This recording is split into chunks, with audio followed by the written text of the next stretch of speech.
পরে আর যাওয়া সম্ভব হয় না। এখন পর্যন্ত ঠিক আছে, স্ট্রেস কম নিতে হয়, আগে যেরকম প্র্যাকটিস করতে পারতাম।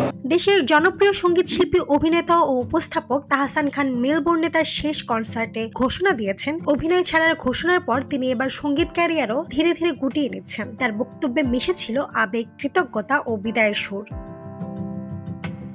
বর্তমানে অস্ট্রেলিয়া সফরে থাকা এক তারকা 25 বছরের সঙ্গীত জীবনের বিশেষ মুহূর্ত উদযাপন করছেন। সফরকালে দেশটির 5টি শহরে কনসার্ট করার কথা থাকলেও এক আয়োজনে তিনি ভক্তদের চমকে দেন।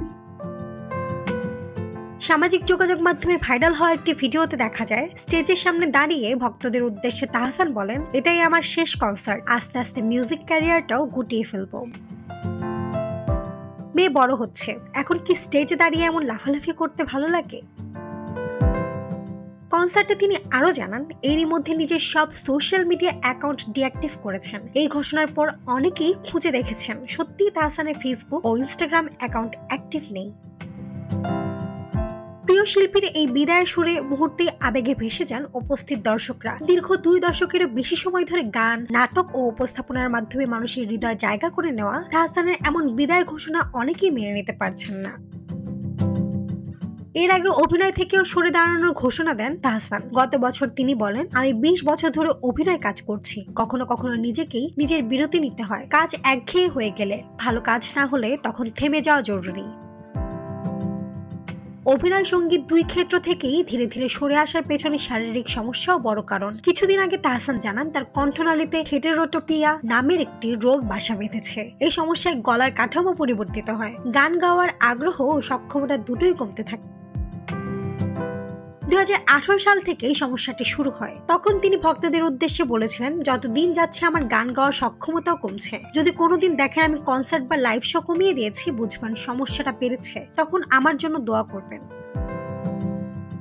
প্রসঙ্গত, ব্ল্যাক ব্যান্ডের মাধ্যমে সঙ্গীতে পথ চলা শুরু করেন তাহসান খান। ব্যান্ডের হয়ে গিয়েছেন বেশ কিছু জনপ্রিয় গান। এরপর 2004 সালে সোলো অ্যালবাম কিছু কথা দিয়ে দর্শকদের হৃদয় জয় করে নেন। পরে একক শিল্পী হিসেবে এবং তাহসান অ্যান্ড দ্য সুফিস ব্যান্ডের সঙ্গে কাজ করেছেন। তার গাওয়া চোখে চোখে কথা হতো, ভালোবেসে কেউ ভুল করো না, যদি কোনোদিন চলে যাও তবে ইত্যাদি গান বহু হৃদয়ের ডাক কেটেছে।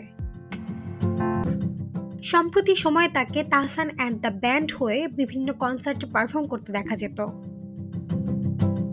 তাহসান তার বক্তব্যে ইঙ্গিত দেন, মেয়ের বড় হয়ে ওঠা ও পারিবারিক জীবনে আরো বেশি সময় দেওয়ার তাগিদ থেকেই এই সিদ্ধান্ত। তার ভাষায়, জীবনের এই পর্যায়ে এসে মনে হচ্ছে সময়টা পরিবারকে দেওয়াই বেশি জরুরি।